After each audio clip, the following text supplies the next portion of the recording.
Chers amis, l'Épiphanie, c'est la fête de la manifestation de Dieu qui vient dans notre monde sensible. Il introduit l'idée de révélation surnaturelle. Dieu s'est fait connaître à notre nature dont il élève le niveau par grâce. Il se laisse voir, il s'est fait entendre. Mieux encore, par l'incarnation, il se laisse toucher. L'incompréhensible se laisse comprendre dans tout le sens du terme.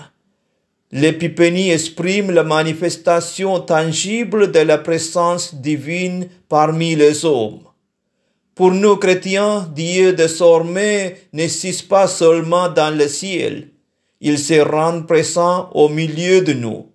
Il n'habite plus seulement au ciel, mais désormais il demeure présent sur notre terre sous de multiples formes, dont la plus forte est celle du sacrement de l'Eucharistie. Jésus l'a dit, « Je reste avec vous jusqu'à la fin du monde ».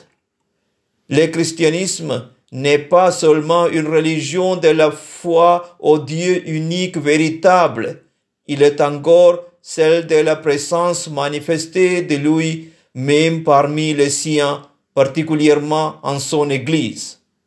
En certains jours de l'histoire terrestre, Dieu est né. Il s'est manifesté devant le berger de la Judée, des mages venus d'Orient pour l'adorer.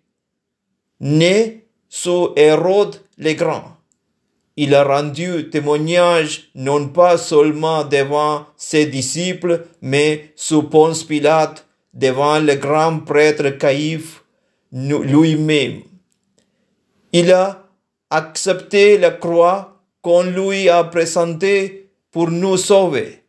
De fait, son épiphanie se voile devant ceux qui s'enferment en eux-mêmes dans leur mauvaise foi. L'épiphanie a beau être la manifestation universelle de celui qui est né à Bethléem. Elle demeure voilée face à l'orgueil des hommes, ceux qui n'ont pas besoin de Dieu. Dieu n'apparaît qu'à ceux qui se reconnaissent pauvres et faibles, ceux qui les cherchent humblement, ces sages indignes de les recevoir. En dépit de tout cela, cependant, tout homme se pose une question lancinante qui perdure. Quel est le sens de sa vie? Où la conduit-elle? Où allons-nous? Que cherchons-nous? Jésus lui-même, près du tombeau, juste après sa résurrection, n'interroge-t-il pas Marie-Madeleine? Qui cherchais-tu? L'épiphanie est pour tout homme la fête de la révélation de la vérité, car c'est bien elle qui donne sens à la vie humaine. L'épiphanie, pour nous chrétiens, est l'approfondissement du mystère du Christ, car il nous faut toujours avancer dans la perception de cette vérité incommensurable, insaisissable en elle-même. L'âme spirituelle a toujours besoin de se purifier et de s'assurer de ce vers quoi elle tend.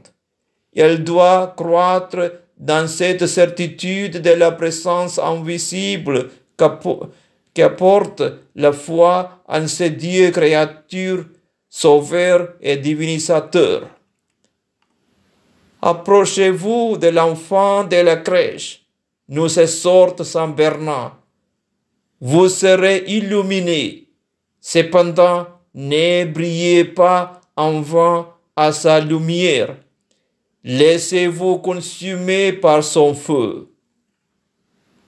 Chers amis, que cette fête de l'Épiphanie ravive en nous la flamme de notre foi et qu'elle nous transforme dans le feu de son amour. Nous pourrons alors proclamer dans les chants avec les anges: la gloire de Dieu s'est levé sur nous. Gloire au Père et au Fils et au Saint-Esprit, comme il était au commencement, maintenant et toujours, pour les siècles des siècles. Amen.